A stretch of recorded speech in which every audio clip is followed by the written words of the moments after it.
Okay, during the Marvel vs. DC trade and the issues they did, one of the most bizarre fights they had was Wonder Woman and Storm. So you had the most powerful physical woman in the DC universe in Wonder Woman, who's essentially has the abilities of a god, abilities, has the abilities of different gods, because of her training and of her upbringing, versus Storm. Storm, and by no means is a slouch, but it's Wonder Woman versus Storm. Now I do know that they did make Wonder Woman recently, before this time, highly vulnerable to electricity and lightning. Okay. They also did the same thing within the cartoons where they made Superman vulnerable to electricity, to give him an additional weakness to make it work easier when it comes to writing a story. So with all these fights, I go through my 9 criteria. It's intelligence, fighting ability, strength, speed, durability, this is recovering from damage, invulnerability, energy projection, versatility, and X factor. We'll begin right after that with fighting ability.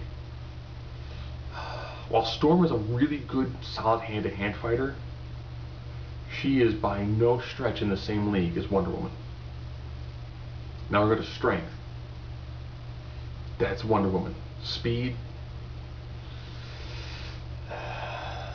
While Storm can reach a pretty decent amount of speed when it comes to flying, she cannot match the speed of Wonder Woman. Now we'll go to intelligence. Wonder Woman has been, I think, political ambassador. She's had a tremendous amount of work like that, and those sorts of fields, as well as the upbringing in the Amazon style, so you have lots of the philosophy and the arts and the poetry. So she has a great deal of intellect that way. Storm, on the other hand, has been a teacher, so she actually has a lot more of an academic accreditation. She's also spent lots of time on people who use high amounts of technology, which you don't see that much in Wonder Woman. So I'll give the intelligence edge to Storm. Now we're on to the durability edge. How will you recover? Storm, ironically, has regular human recovery. Wonder Woman has advanced human recovery. Invulnerability. If you happen to do anything to Storm, she's going to take physical damage. Wonder Woman, a high degree of invulnerability. Now we've got energy projection. This is just raw energy projection. Well, that definitely goes entirely in Storm's favor. Versatility. What other sorts of things do you bring to the dance? The ability to control weather, that's very impressive. That leads to lots of things that you can do. Lots of things that you can do. So I will give the versatility edge to Storm as well.